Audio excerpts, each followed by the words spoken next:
What's up, Giants fans, Hub watchers, YouTube subscribers, Twitter and Instagram followers? It's Kush back at again with another New York Giants video. First things first, shout out to all the subscribers out there, all of the members out there, members that have seen this video probably a day or two early, just like the last member early access video, and any viewers out there that have not yet subscribed and joined the channel, go ahead and do so. Click the notification bell so you're notified whenever I put out a new video or go live. Welcome back, guys. Today we here to talk a little bit early about a topic, something that doesn't really get announced until I think September-ish, until a week or two before the season is usually when they announce it. That is, of course, team captains and who I think the Giants should select as their team captains this year. Now, to be fair, a lot of them are repeated. I think at least half. There's only 6 captains, so I think I have 3 or maybe 4 captains are just straight up repeats of last year, but I mean it's with good reason. This team, I think Daniel Jones even said in an interview recently, this team has a lot of leaders on here, and it's not a lot of leaders as a bad thing. It's not too many chefs in the kitchen or anything. It's just that we have a lot of good character guys, and some of those good character guys happens to be stand up, and they could get up and try and lead a locker room, whether it's on or off the field. And since I mentioned Daniel Jones, I'll start right off with him. I have him as one of the repeating captains.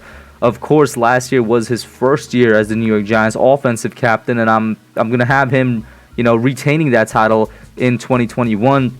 And I think this is a no-brainer. I think every Giants fan knows what's up with this. They know what I'm talking about. This is 100% a no-brainer. Daniel Jones, just like last year, took the team out once again to practice during the offseason when there was a shortened offseason because of COVID restrictions and whatnot. He took the offense down. They were throwing the ball. They were getting to know each other. They were just getting to try and build some chemistry.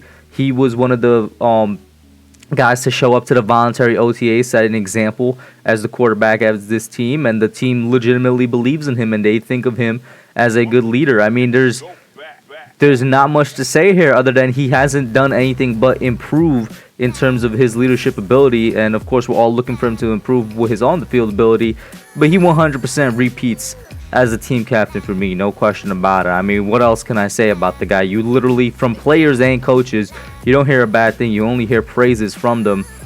We just hope it translates to on the field. That's really about it. But the captain position is about your off-the-field thing, about how you are in the locker room, and for that he's earned that. Same with this other dude who I also have repeating on the offensive side, and Saquon Barkley. This is going to be his 3rd year as a captain, I believe. So as a Giants captain, out of everybody I have on this list, he's the most tenured Giants captain in the sense that he's been a captain for this team the longest. And with Saquon, I take this how you guys want to take it. I'm not sure if this is as a done deal as Daniel Jones is.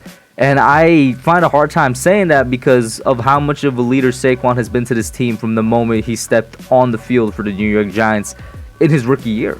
I mean, since his rookie year, he's been a leader amongst men on that offensive side of the ball. And we all say all the time, Saquon off the field is the consummate Giant. He acts like how every New York Giant should, embodies class, embodies just goodwill and everything like that. But maybe it's because I just haven't seen Saquon on the field that long that I have a little bit of a fear that maybe the team has forgotten about him. I know it's irrational in a sense, but I don't know, man. I just hope what I'm about to say does not come true. Like maybe they kind of moved on from him, you know what I'm saying? Both as a captain and as a player, that's the fear, for guys like me that have a lot of faith in Saquon that he could do a lot for this team. Like I said, maybe it's a bit irrational, but I don't know if it's as a done deal as Daniel Jones is. Mostly because I can't remember the last time I read anything about Saquon being a leader for this team before his major injury. And of course it makes sense because he's doing with recovery and he's trying to recover from that major injury, so maybe that's it. But it's been a minute since I saw or read anything, and of course that doesn't mean every single thing these players do are reported. I'm just relaying my thoughts here. But it's been a little bit of a while since the last time I read anything about Saquon, being a leader for the team. Once again, that makes sense considering his injury and he's had to be away from the team. But we all know what he is, 2018, 2019, and even a little bit of 2020 that he's in there. But, everybody remembers when he was mic'd up, he was talking to the offensive line against that Washington game, got them the touchdown. Saquon's definitely a leader. And we switch over to the defensive side of the ball now. First new captain, because our old captain, Dalvin Thompson, left in free agency. The first new captain, to me, is a no-brainer. It has to be Logan Ryan. I think if we choose the best leader on this team right now, without a doubt, it's Logan Ryan. And, of course, he's the veteran. He is, like, the veteran leader on this team. He's somebody that clearly knows how to connect with the guys. Everybody loves him. He's somebody that's recruited players to the Giants. He's somebody that seems to genuinely love the Giants, and the Giants love him. He has a great relationship with the coaching staff. He has a great relationship with his players themselves. He might be a vet, but like they look up to him and they could relate to him. They could conversate with him. Logan Ryan, if I was to pick a leader of the overall team, it's him. 23, what he's done in 2020. First year playing free safety, absolutely killed it. And first year being in that mentor position, like for real. And he absolutely killed it there as well. I don't remember seeing anything like this when he was with the Titans. You know what I mean? And he's doing a great job with the defensive backs group specifically, which makes sense because he's a defensive back and that's where he's going to spend most of his time. But with the team as a whole, I'm pretty sure everybody looks up to the guy. This is going to sound weird. He kind of reminds me of like how Michael Strahan was for that 2007 Giants team in terms of, being just being a leader, being a mentor and whatnot. But he definitely deserves this captain badge. And I would be genuinely surprised if he does not get it. There isn't a more... Well, actually, there is one dude in terms of vocalness. I was going to say there isn't a more vocal leader on the team. There's one dude that maybe comes close. But then you talk about overall what he's done. Logan Ryan's done a lot for this team.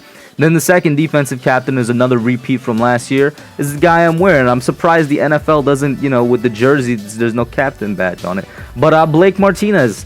100% Blake Martinez is going to repeat as a captain. Last year he got it. I think a lot of it just had to do with his playing ability and the fact that he's going to be the quarterback of the defense, and he did a great job of being the quarterback of that defense, being the guy that knows the defense, as close as Patrick Graham could know it.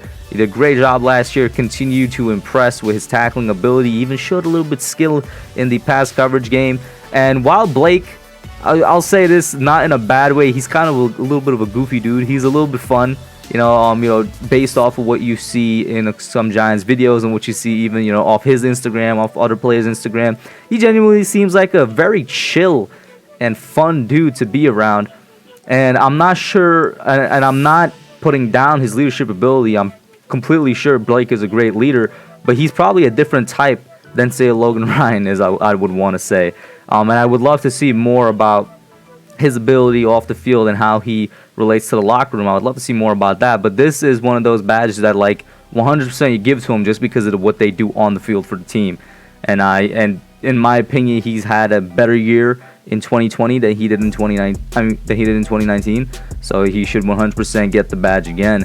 And we go to special teams where there's the final repeat. Like I said, there was a couple repeats, but that's because, once again, it's just a strong team character-wise, We go to the final repeat, which is Darian Pepper as a special teams captain, which surprised a lot of people last year because we were all thinking to ourselves, man, Darian Pepper should definitely get a captain's badge because he's the most vocal guy on here. There's not another person that just straight up talks about the Giants more on the field, that straight up is the Giants hype man, which I think might be one of Pepper's greatest titles. He's one of the best hype men out there for the Giants.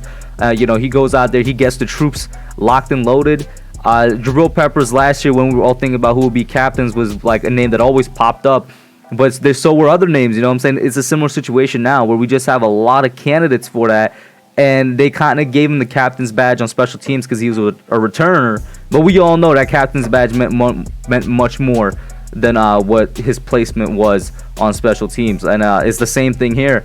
Peppers also continues to be a great vocal leader for the Giants. It's not like he's done anything bad to lose it, so he gets it. And the new person that I'm going to give it to for the second special teams captain, which somebody that definitely earned it 100%, is Obi-Wan Gano, who had possibly his best year of his career last year with the New York Giants. I think he only missed 1 or 2 field goals, and he was almost automatic from the extra point line. The guy was one of the best and one of the most accurate kickers in the league last year. It was just so surprising how good of a season he had. I don't think anybody realized that he had that in him. Of course, shout out to Casey Crater, the long snapper. That has a lot to do with the fact that, you got a great long snapper out there and a great holder. Special teams is a sum of the whole. So it was just good execution all around. But Gano was an absolute monster for a kicker last year, and I think that alone should get this man the captain badge. He was stupendous, amazing. But yeah, guys, those are my picks for the 6 captains of the New York Giants going into the 2021 season. Put your thoughts down below. Let me know what you all think. Like, share, subscribe, and I'm out. Thanks for watching. Don't forget to like, comment, subscribe, and share. I'll catch y'all in the next one.